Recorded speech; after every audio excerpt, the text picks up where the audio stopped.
following is a chapter reading by the Worm Audiobook Project. Please support the original author at parahumans.wordpress.com. Thank you and enjoy.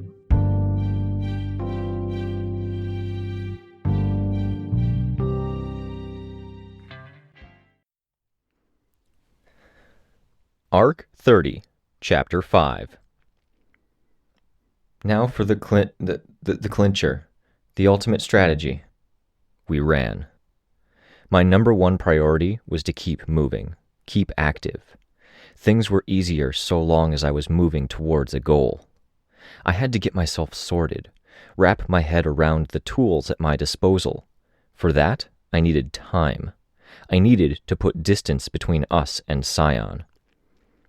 Stepping up the tempo, have to distract Scion. I reached out to Ash Beast, a living force of nature. It had originally triggered in Matra, Egypt, and had been roaming since, making its way across Africa. All of the destructive power of any Class S threat, tempered by the fact that it usually traveled on foot, and people could see it coming from miles away. When it reached a settlement, that settlement was usually evacuated.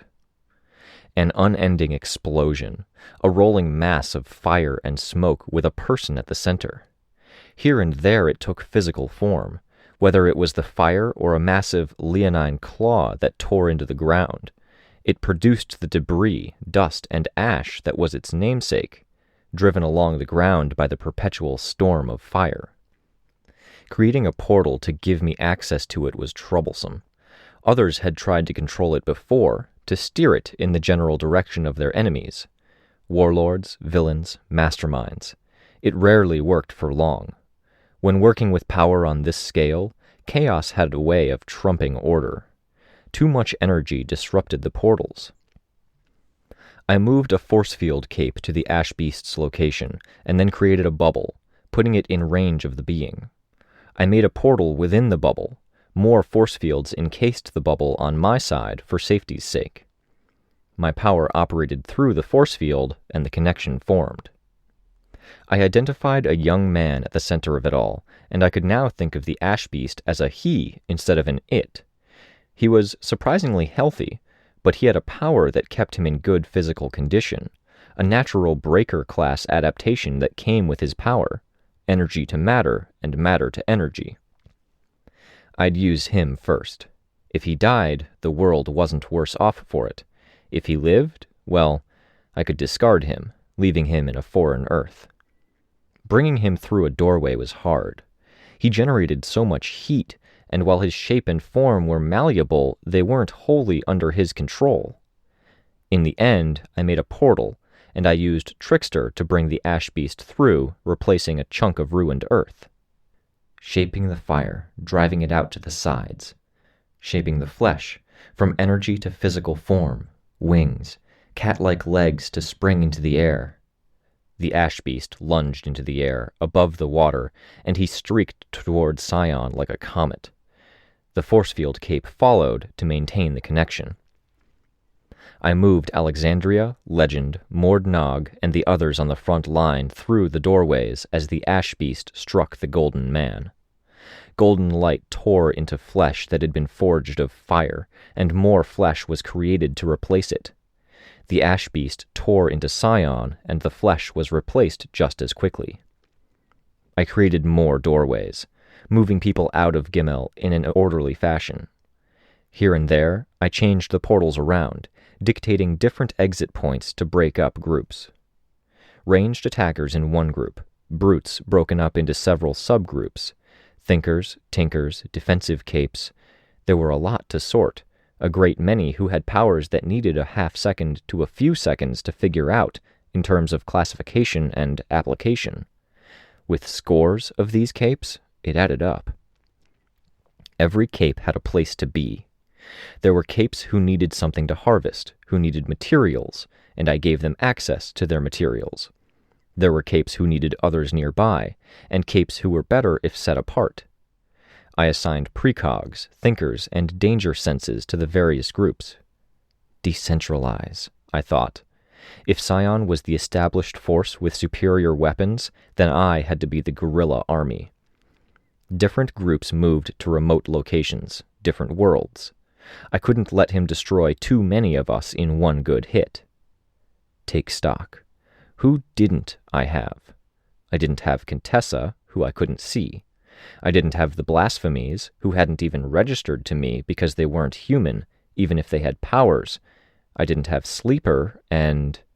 why was it so hard to reach for certain names? The ones in the cabin. I'd decided to leave them be. I was having trouble remembering why, but I'd trust my older self on that score. They were dangerously close to Scion. If I moved them, maybe... No. I had to leave them alone. Rules, regulations. I'd set boundaries for myself once. I'd followed them because I knew how easily I could slip. Those boundaries had been to protect myself, as selfless as they might have seemed. This was to protect others. This was good. Better. Capes who could grant flight. Glastic Wenye had some. There was a girl in a red, black, and white costume who could grant powers. Othala. Right, Othala. She could give someone else flight, send the right people to Scion's vicinity. Trickster, some defensive capes. One of the capes who had served under the Blue Woman in that cape-ruled alternate Earth. He had a power not unlike Gavel's. Glastic Wenye offered some offensive power as well, but it was tricky and time-consuming to dig for the capes I could use. She knew them personally. I had to find them. They appeared behind Scion. Glastic Wenye distracted, with one ranged cape hitting Scion full-on in the face, another feeding fire into Ash Beast's body. The gavel-alike dropped out of a portal directly above the Golden Man, driving a narrow pole into Scion's neck. Scion was slammed into the water, quite possibly to the bottom of the bay. The force field cape caught the boy out of the air before he could follow Scion beneath the water. I opened a portal, then moved the others aside, reorganizing, positioning. Others. Who was I leaving behind? There was a group still in the settlement. They hadn't all moved through the portal. I reached for their names. Right, Tattletale, Rachel, Imp, Panacea. I'd taken the others, collected the wounded. The door was open, but they'd stayed behind, watching the horizon, exchanging words I didn't understand. Who else? I'd left the civilians be. I could arm them, but I wasn't sure it would be worth the effort. Bullets could only do so much, and the bigger weapons... Scion emerged from the water. I didn't give him a chance to retaliate. Retaliation could mean putting the cabin in danger. I hit him, then backed the capes through the portal. He didn't follow them through the portal, but he did sidestep through dimensions to reach them. I started to mount a defense, and he lashed out. I didn't have time to react or give a command. I slammed the portals around the capes shut, and I opened another, larger portal to take in the beam.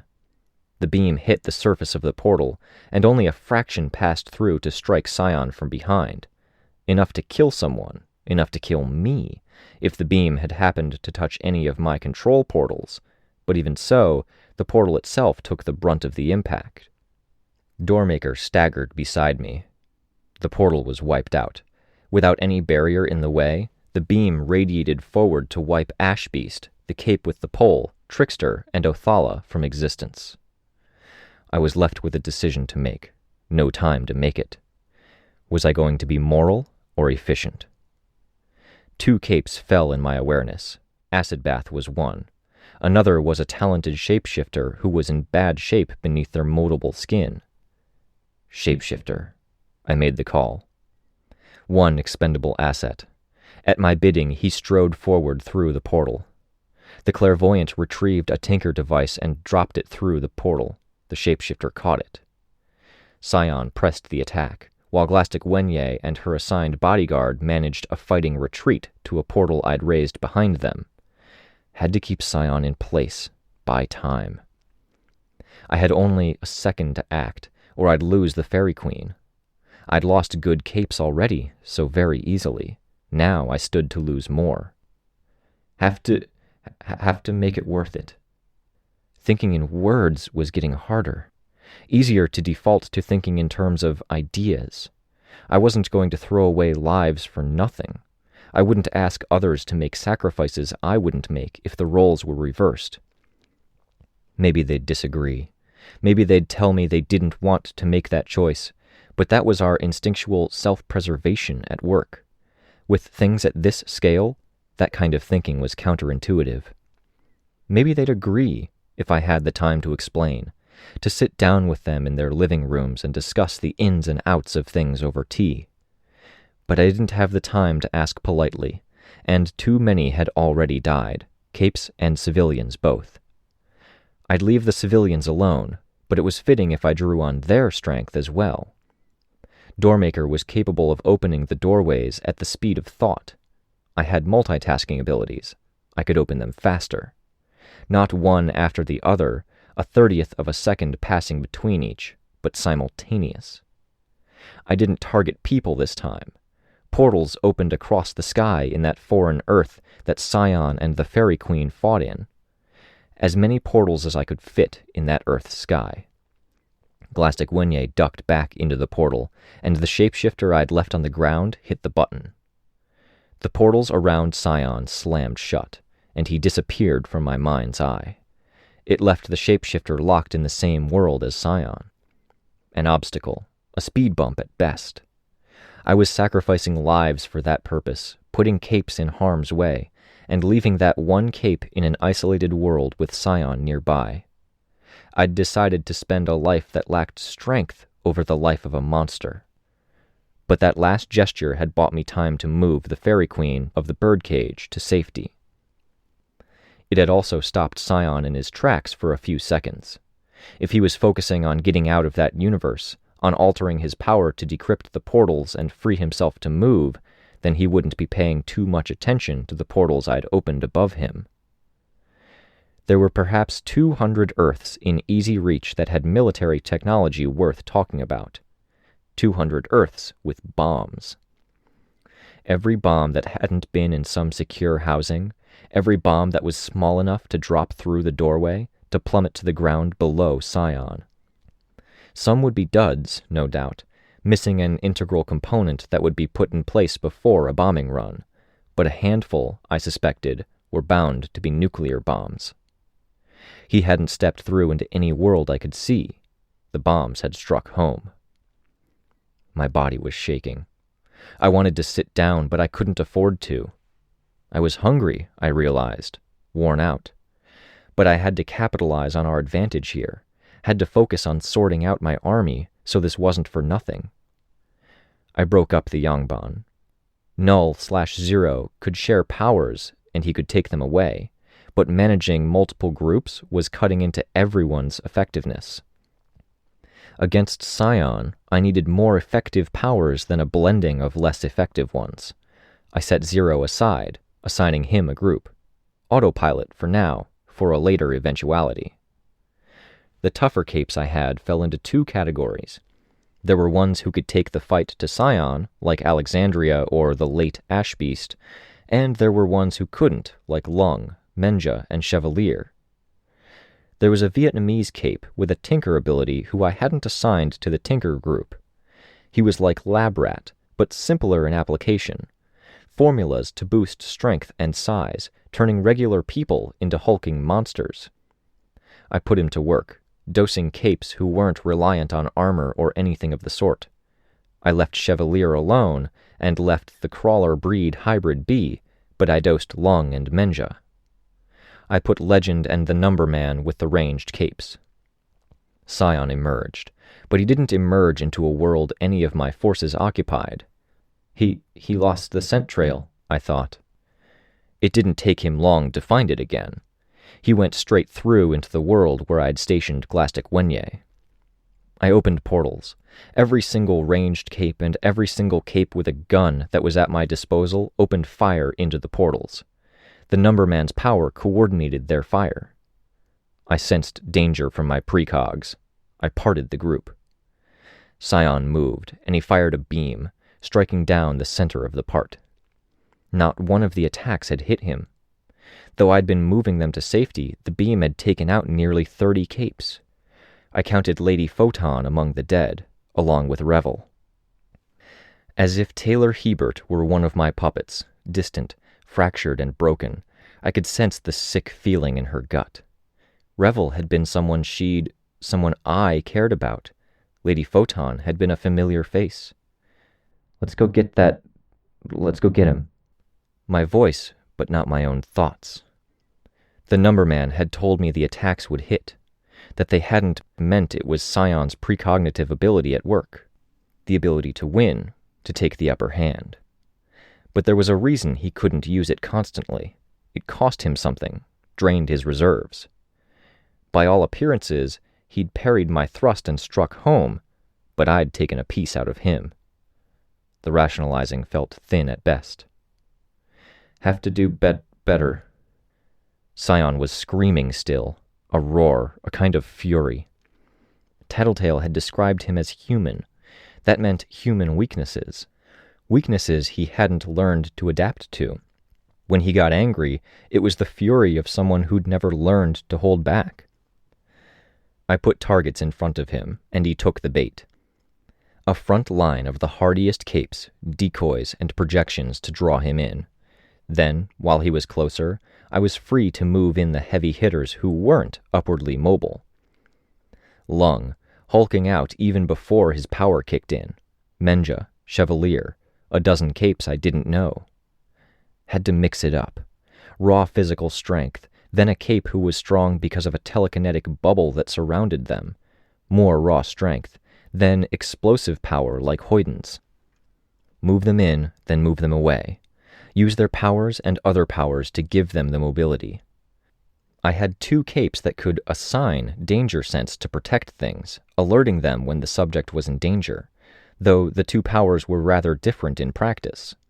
It was a way around the fact that I couldn't predict Scion himself, and I made the most of it, switching their targets of choice second by second. I could feel the fear of the people I was sending into the fray. Hoyden's fear was like the scared little girl fear I'd experienced while concussed, racked with pain and helpless at Bakuda's feet. But she could hit Scion, and I needed people who could hit him. I needed every iota of strength I could squeeze out of these capes. I watched the world through Defiant's eyes, and I saw the combat analysis program drawing wireframe models over the battlefield, trying to take in all of the details of the capes I was sending into the fight, predicting Scion's most likely actions. I watched with the numberman. I watched with precogs. Scion wasn't inherently predictable. He wasn't capable of being read, but I needed some cue that would let me guess what he'd do next. Telekinetics stood by portals. The Blue Woman and Parian were among them. When I saw opportunities, I used them to move capes further, faster, to get them out of the way. Scion's rage was reaching a crescendo. The screaming was increasing in volume and intensity, the movements more aggressive, the attacks broader, less focused. A fist flew past Chevalier, followed by a blast that might have wiped out a neighborhood if the capes had been in a city. He was grazing capes, failing to land a single heavy blow, and it was pissing him off. It didn't help that we were hurting him. He could adapt, but he couldn't adapt when the same attack wasn't used twice in a row. It put him on the defensive, keeping him on his toes, and every attempt he made to strike back failed to do more than clip people, injure, and wound. I knew it was coming. Retaliation. Even before the precogs gave me any forewarning, I was moving to react.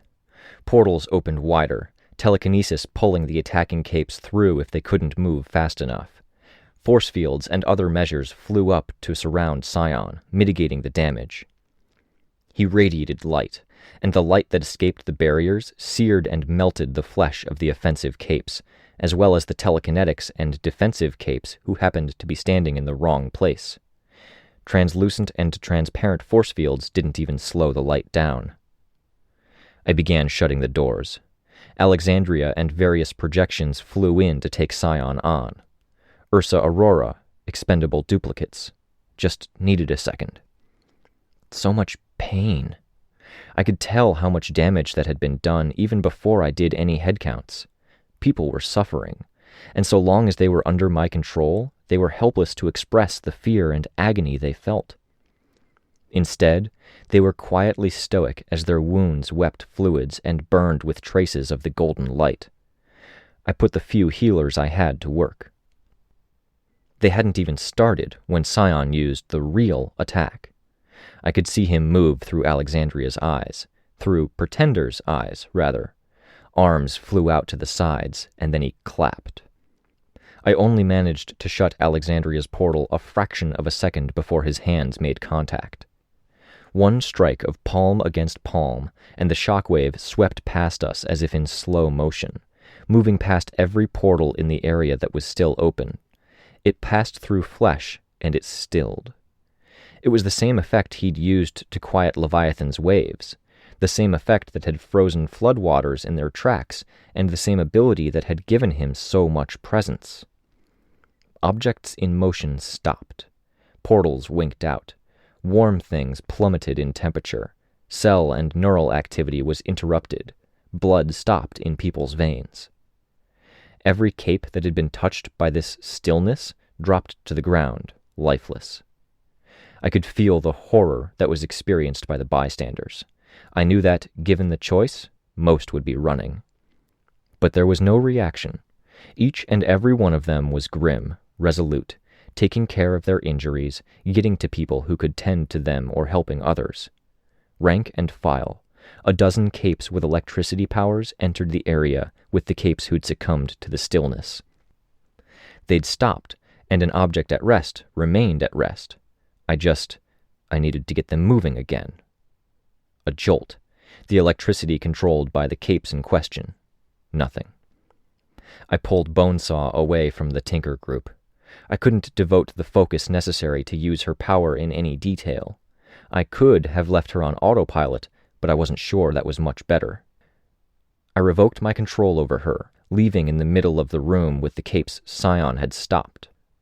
Then I turned my attention back to Scion. I couldn't dwell, couldn't let him turn the tables and put me on the defensive. He was tearing into Alexandria, literally. But she had doggedly held on, delivering one crushing blow for every pound of flesh Scion ripped from her midsection. He was roaring as he did it, teeth bared, face contorted. The nature of his attack, the stilling, it didn't fit, not in tune with the anger. It had been another use of his automatic victory power. Looking to the future, seeing how he could do the most damage, then following through. A feint, followed by the critical blow. The good news was that it meant I was getting the upper hand, forcing him to take a shortcut to get out of it. The bad news was that I was almost positive I couldn't win if things continued in this vein. My precogs weren't countering his precognition, and he was blocking all direct views of him, forcing me to emphasize indirect predictions where I focused on the damage he was doing and the people he was threatening to kill. With each exchange, he was doing too much damage to our side. If I had 5 times the capes, if we'd been working together like this from the beginning, then maybe, but not like this. Same same tactic as before, just to buy myself a little time to think. My telekinetics, injured or otherwise, worked their magic through the portals I opened, this time focusing on the munitions that weren't easily accessible. I moved ICBMs through a spatial warping lens that let it fit through a doorway, unloaded crates of grenades and TNT with telekinesis, and I watched it rain. The explosives were halfway to the ground when I had Alexandria use another dimension switch to force the portals closed. I needed to consolidate my strength. I had capes gathering materials. Mord Nog was among them, one of the scariest warlords of Africa, now traveling between dimensions to scavenge from the dead, her pet shadow devouring mountains of flesh from mass graves and battlefields, swelling in size. Lung was shrinking, keying down after I'd pulled him away from Scion, but he still had the raw strength from the dose of distilled brawn I'd given him. Coordinate, I thought. I couldn't be moving capes with telekinesis. There had to be other assets. Sifara, a chief member of the Thonda. I'd taken to thinking of him as Orbit. But Orbit wasn't quite it. His power required him to have a strong reference for those he worked it on. Eyesight alone didn't work so well because eyesight was faulty. His preference for a strong connection was to touch individuals. Failing that, he worked by eyesight alone. I didn't need to go that far. I could see through 100 pairs of eyes at this location alone. A cape formed a ball out of stone, roughly the size of a tennis ball. One by one, Sephara connected the capes around us to the ball. Sephara's power maintained spatial relationships. He moved the ball, and every cape he'd connected to the ball moved a corresponding amount. When he turned the ball, the connected capes rotated around the ball by equal degree. We'd used it against Khonsu in our first fight, anchoring ourselves to him so he couldn't teleport away without bringing us with him. Now we were going to use it for the opposite intent. Labyrinth and Scrub, the same pair that had made the portal in Earth Gimel, made more portals. The dimension switches wouldn't work forever, and I'd pretty much bet there were options for future attacks. There were more explosives, but nothing big. I needed a focus, a weak point I could capitalize on. To those ends, I needed to buy time to work, and I needed to bait him into getting angry. Between them, Labyrinth and Scrub began making paths to other worlds. I watched as they paged through the available options. Scion emerged from the other world, having broken down the barrier we'd set. Fragments of Alexandria's body tumbled to the ground, more like a statue than flesh.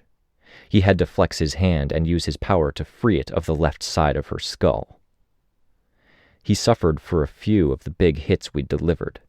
His flesh remained pristine, golden, but there were folds and scraps here and there where his damaged flesh had been stripped away and remained in place around the creases of his body after the replacement flesh had come in.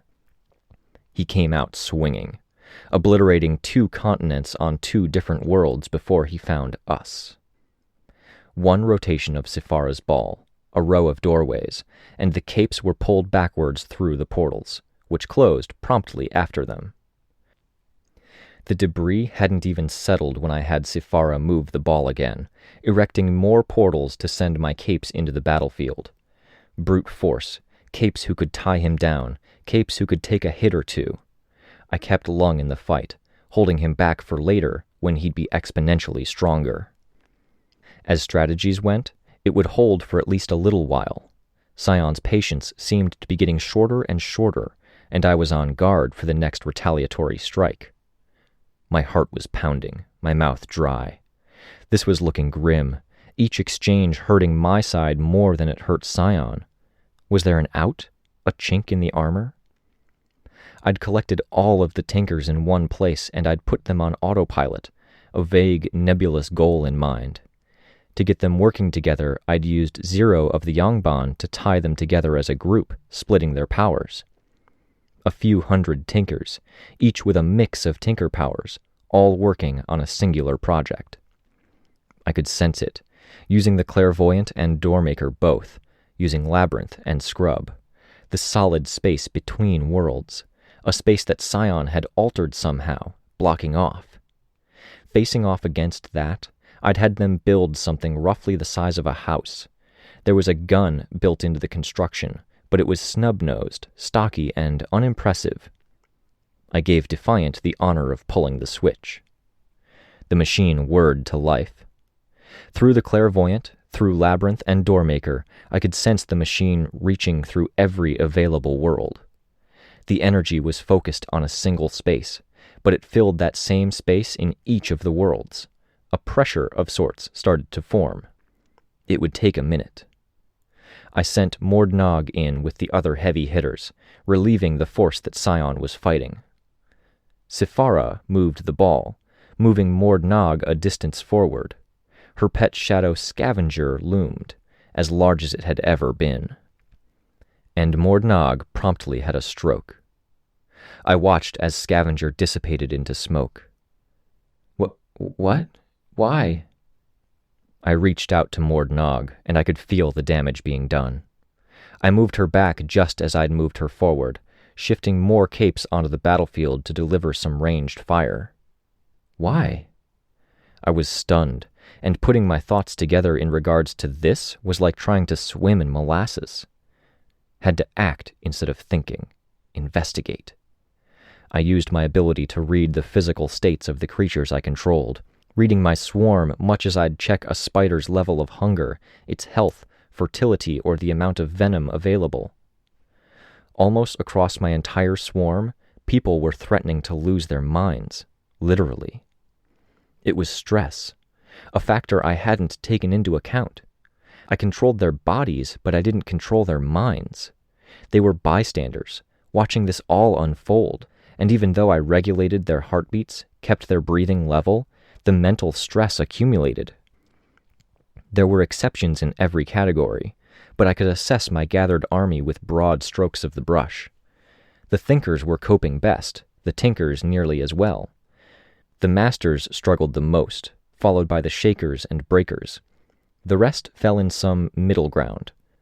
Mordnog, my control over her had apparently tapped into some kind of trauma or phobia she had, so she'd been the first to reach some kind of fever pitch in terms of the buildup of stress-induced chemicals and reactions. I was killing my own minions. I moved quickly, scrambling to get measures in place before I lost any more. An open portal and a telekinetic let me move Mordnog to the only available, capable healer I had available. I sent her to Panacea, still in the company of Tattletale and the Undersiders. Panacea bent down to help her.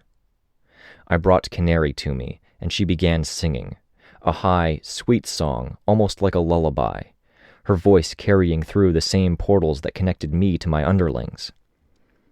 I was halfway to my next step, managing the Tinkers, when Panacea reacted, backing away from the dying woman, shaking her head. You still don't use your power on brains? I thought. She'd had a setback, creating me.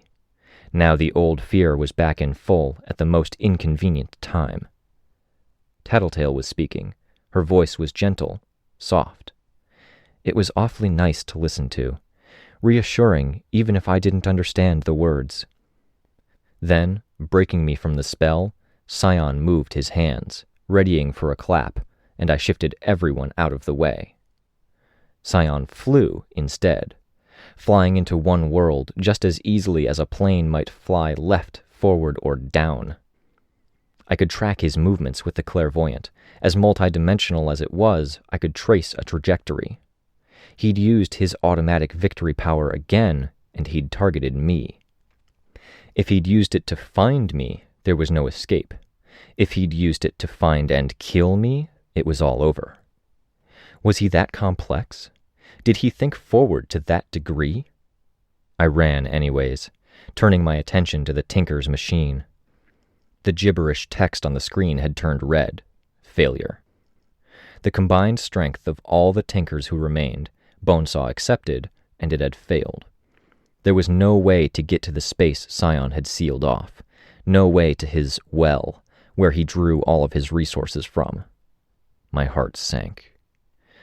That was my best guess, I thought.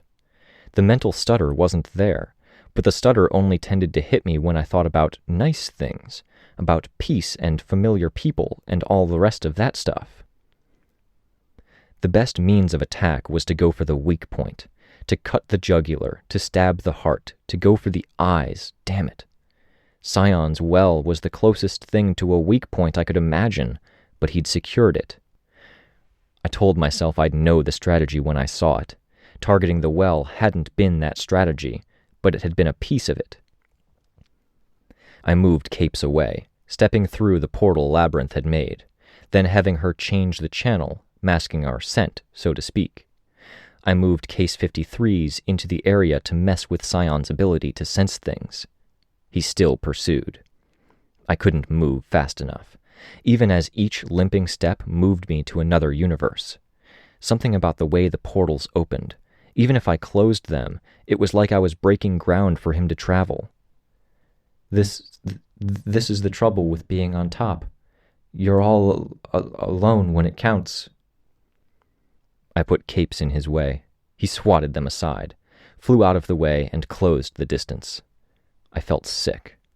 The shaking was as bad as it had ever been, and there was a coldness inside of me that made me wonder if I was in shock. My thoughts were barely coherent. I had Glastic Wenye. I had her Eidolon shadow puppet. They worked as a pair to hit Scion with the heaviest attacks I could find at a moment's notice. For all it mattered, they might as well have been kids on the schoolyard, sticking their legs out to trip someone. Scion found his momentum again. Panacea was healing Mord Nog. I reached for the warlord, bringing her to me. Scion struck her aside before Scavenger could swell to his full size. Too little, too late. If not brawn, then traps and tricks. If he wanted to charge right at me, I'd do what I did against Echidna. I stopped and turned around. Foil. Cuff. They stepped out of portals, one to my left, one to my right. Cuff to shape a sheet of metal into a giant razor blade, Foil to rig it with her power, setting it in Scion's way. I gathered every precog I had, putting them within my 16-foot radius. I gestalted them with Zero, as they made their way through the doorways, forming a Yangban contingent of future seers. I wound up with a young teenager right in front of me, brown-haired. Dinah. I turned her head to see her face, and she saw me in turn. I could see myself in her eyes. "I'm sorry. You're different." I felt a chill. No time. I opened a portal to send her away. She wasn't any use, and I couldn't even articulate why I couldn't keep her here, when I'd keep the hunchbacked Case 53 from Boston and the crazed villain I'd spirited away from Monaco. I banished Foil as well, sending Cuff and Canary after her. They'd keep Tattletale and the others company. I disconnected them from my control network, giving them free will once again. Sentiment? I told myself I'd be logical. Was I succumbing to emotion and impulse, letting her go? Or was I sticking to my rules, my promise that I wouldn't leverage her? Logical, emotional, something else altogether. It didn't matter. I wasn't exactly balanced. I felt very, very off balance, as a matter of fact. It was the same as before. The precogs weren't strong in this circumstance, but if I could get one glimmer, put this thing in the right position, move it, do something to get in Scion's way. He appeared, flying straight for me. The group would have to do without her song calming their emotions. Hopefully nobody else would stroke out. With the precog gestalt, I could somehow get a sense of how Scion was going to move. It didn't matter. His hand glowed as he struck the flat side of the razor, and it dissolved into a ruin of glowing fragments. I could see him in person for the first time since this fight had started. My own vision wasn't as clear as some of the other eyes I'd used to look at him, and I had trouble keeping my eyes fixed on a single spot. My head turned, and I looked at the others. Tattletale, Imp, Rachel, Panacea, Foil, Canary, Cuff. I saw Imp's lips move. She was saying something. It was probably very clever. Something funny and witty and totally out of place. Or maybe she was saying the same thing I'd said when I'd parted ways with the group as a whole. Rachel was silent, but she sort of dropped to her knees behind a giant, monstrified bastard who was lying on his side, her arms wrapped around his neck. And Tattletale. She put her hand to her mouth, then sort of made a sweeping gesture with her arm. It dawned on me that I had no idea what the gesture meant. Because you can't let me even have that, I thought. Scion stepped forward, hand still glowing, and he blocked off my view of the group. The plan had been simple. Thanks to Teacher's underling, I'd been able to retain my memory of the trigger event. Scion had censored the most pertinent details, but he'd left one vital weak point in the midst of it. He'd analyzed us as a species. He'd seen how we functioned, the strategies we could employ, and he'd set himself on a path. But that path, I was almost certain, was predicated on the idea that we couldn't work together, that we couldn't bring our full strength to bear. We were too chaotic as a species. He'd made one mistake I knew of. He had predicted a future where he would meet his partner and then pursued that future, only to meet the brain-dead version that was in Cauldron's base. I'd tried to help the same happen for the other future, running, using the dimension encryption. They were the best thing I could come up with in terms of putting Scion in a world where he saw himself as the only one standing. He closed the distance, and I couldn't get my thoughts in order to convince myself to leave, to figure out what resources to tap to get myself away. Teleporters, but which one?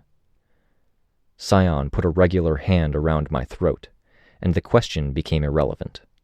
It was surprising just how small his hand was, larger than average, but he was still the size of a person for all his presence. He hadn't killed me outright. He wants me to show fear.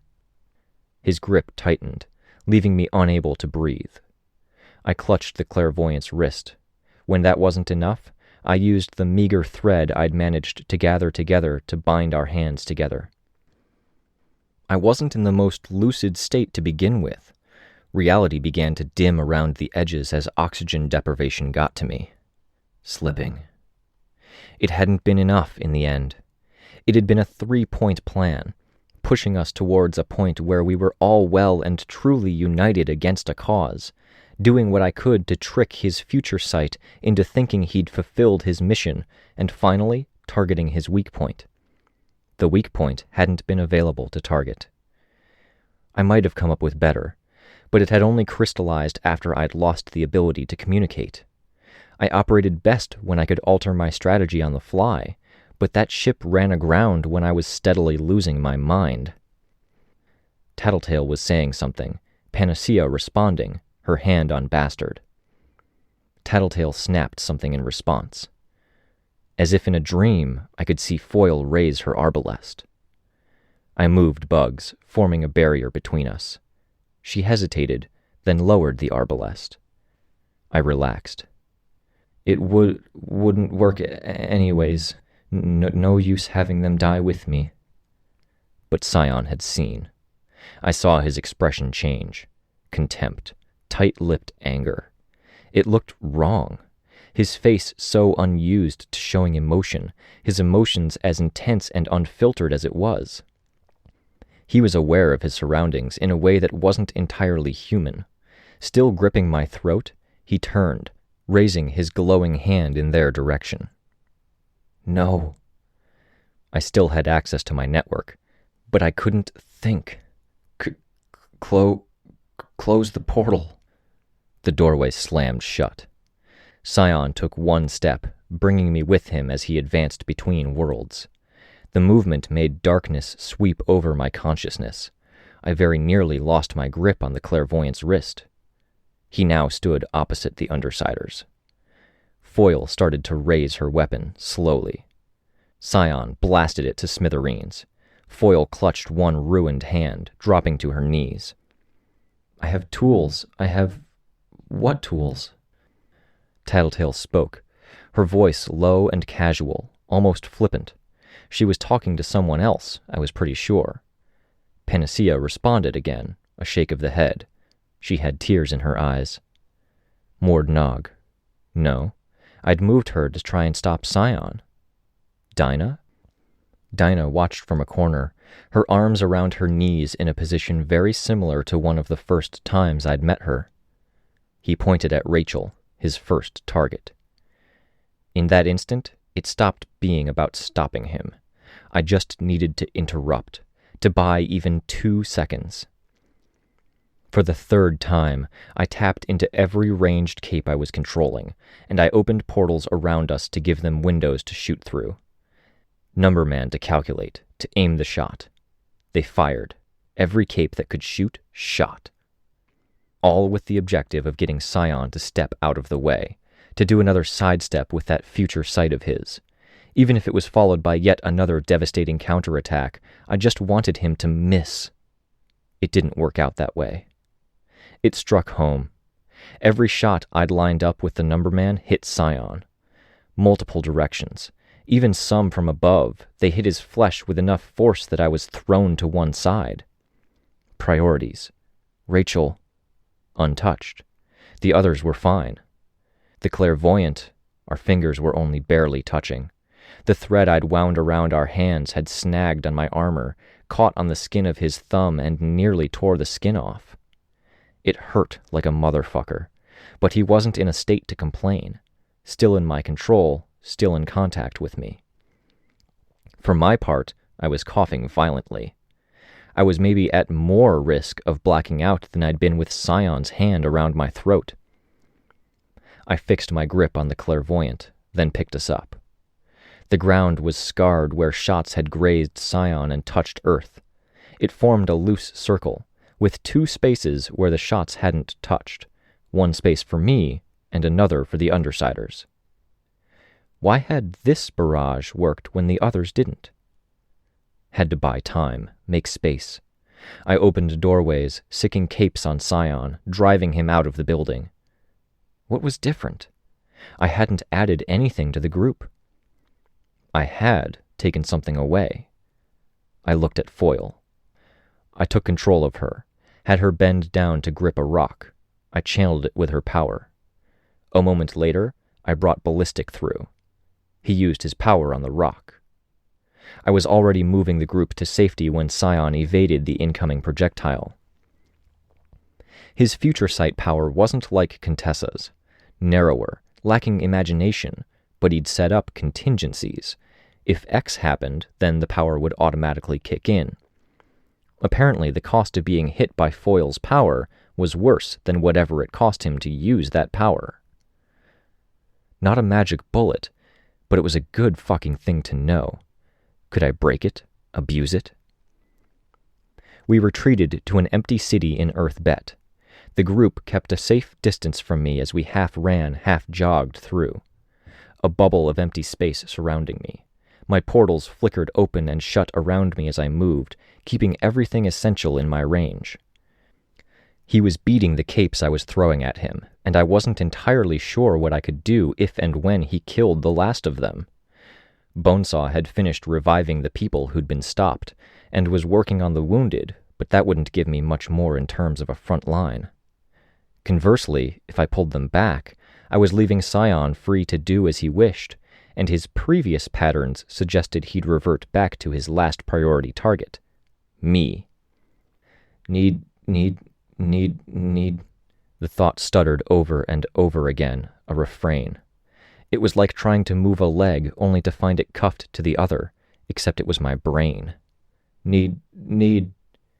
I shook my head like I was a dog drying itself. Think straight. Tattletale asked Panacea something. Panacea made a side-to-side movement with her head. Imp made a wry comment. The sense of distance that I felt was enough to rock me. As before, it was in the quiet moments that I realized how much I'd lost during the action. I'd been slipping, my vision getting narrower. I should have been able to take it all in, but the worlds were blending in together. The clairvoyant was like a drug, and I was building up a tolerance of sorts. Colors bled together like watercolor, images starting to merge, and I wasn't able to focus on more than a handful of things at a time. The only crutch I had was that I could see what my swarm saw. But the clairvoyant was only giving me the ability to function at this rate. I could turn my attention anywhere, still set down portals in different worlds, but it was getting slower and slower, barely a consolation. I was losing it. I was almost out of time. The certainty I felt in that was enough to kick me into action. I didn't even look to my teammates as I stepped away, opening a door to step onto the upper end of the beach. Water crashed around my feet. I organized the Tinkers, changing their job. A weapon instead. I collected some of the capes that were harder to employ, and I began pairing them up. Halo, Sundancer, a handful of masters with projection powers, a cape with a giant mask, all powers that made stuff. A ring of razor-sharp gold that produced force fields and lasers, a miniature sun, soldiers of stone, a golden mask. I had each of them make the individual objects as big as they could get. I retrieved Chevalier, and I did the same with his cannon blade, raising it to its maximum capacity. Then I accessed Vista, and I made it all bigger. I pulled the capes out of the way as the various weapons entered the fray. The sun was as broad across as a skyscraper was tall. The halo was only twice its usual size, firing a substantially sized laser. Scion avoided both. Chevalier's weapon should have been too heavy to lift, but he didn't seem to care. He shot Scion, and Scion was consumed by the sun. Everything counts, I thought. If we couldn't get to Scion's well, then we had to hurt him on this end. He wasn't content to stay on the defensive. He turned his attention to the group that was projecting the effects, to Vista, Sundancer, Ballistic, the masters I couldn't name. Which was the moment the Endbringers made their move. The Simorgh plunged from the clouds, hitting Scion. Leviathan, healed a touch, emerged from the water. Bohu rose from the earth, going from a human-sized head and shoulders at eye level to a tower. Tohu, for her part, had Glastic Wenye, Eidolon, and Myrddin's faces. The Endbringers came to the rescue. I wished I could have felt relieved. It was a reprieve, a chance to get our footing, but there was an ominousness to it. Like I'd told Dr. Mother I reached for the memory. It's humans who win this. Not something abstract, not something we don't understand. We win this with our own strength. Even if I had to make us. I gathered my army, bringing them to the battlefield. I spread them along the length of the beach, keeping them connected to the little round stone that Sephara held. If Scion turned on us, he could pull us away to safety at a moment's notice. I'd lost people. I had more hanging back. The Tinkers were still finishing the gun, but I had an army, and I wasn't about to lose any more people if I could help it. I began to organize another barrage, aiming with the Numberman, using Doormaker's portals. I didn't fire. Instead, I watched as Scion's partner came to life. There was only one growth at first, like a stem, a human-sized body, pure white. The rest bloomed forth beneath it, a garden of body parts, hands, stretches of flesh, a maze of parts, all interconnected, all flowing from the piece in the center. All of it alive this time. The garden, as Gollum had said. Hands turned to gesture, and flames rose from fingertips. A moment later, ice. Experimenting, testing powers. Then it spoke. A soft voice that somehow seemed familiar. Scion's companion had been gray. This one was white. This wasn't it. A third entity? I stared, my blood running cold. Scion tried to float down to it, fighting almost tooth and nail with the Endbringers to get to his new companion. Even in the midst of the fighting, the mood was entirely different. The rage had given way, gone. I could sense shock, bewilderment. He reached out, almost as if he were afraid to touch it, to touch her. Where had it come from? I used the clairvoyant, tracing it back to the origin point. I realized it at the same moment Scion did. Our emotions at our simultaneous realizations couldn't have been more different. I had to rack my brain, struggling to find the word in the muddle. Bastard. Scion howled. Not a scream of rage this time, something else. It wasn't an epithet. The third entity was Bastard, the wolf cub, grown large by the bizarre interaction of Labrat's formula and then cosmetically altered by Panacea, given a handful of special effects, no doubt coordinated by Tattletale. Scion's mad sorrow was so thick on the air I could almost taste it. I used Sephara to pull everyone and everything in the area away before Scion could retaliate, scattering them to different worlds with portals. I used Case 53s to break the so-called scent trail to Tattletale and the others. Scion shattered the shelf of land that New Brockton Bay stood on, and I watched in horror as the cracks radiated towards the cabin. I moved Ziggurat out of a portal, and I used her power. I shook my head before I could get caught up in another mental loop of failed, stuttered words. A fissure opened up. The cracks stopped 20 feet short of the cabin. Scion didn't hold back, entering another world, dealing just as much damage, then moving to the next. It became all I could do to keep my swarm out of his way, even with Sifara, even with the doors. I couldn't think straight, because I couldn't really think, not coherently. But I knew, on an instinctual level, that we'd homed in on the weak point. We just needed to drive it home. I reached out to seize everyone, opening full-size doorways so I could move them all to one place. It was when I was opening my door that the portals started winking out. It was like watching a blackout take hold over a city. Lights going out, sections of apartments at the same time, then buildings. Not all even, not quite logical in flow, but close. And with every other light that went out, I lost a member of my swarm. The portals shut en masse, 10 by 10, 100 by 100, the furthest one first. The ones next to me would disappear in seconds. I looked at Doormaker, who was staring into empty space. The realization dawned on me. I'd spent it all.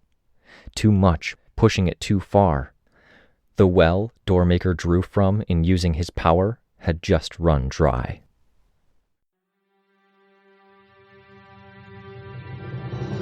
Hi, this is Rein. You just finished listening to a chapter from Arc 30, Speck, from the web serial Worm by J.C. McRae.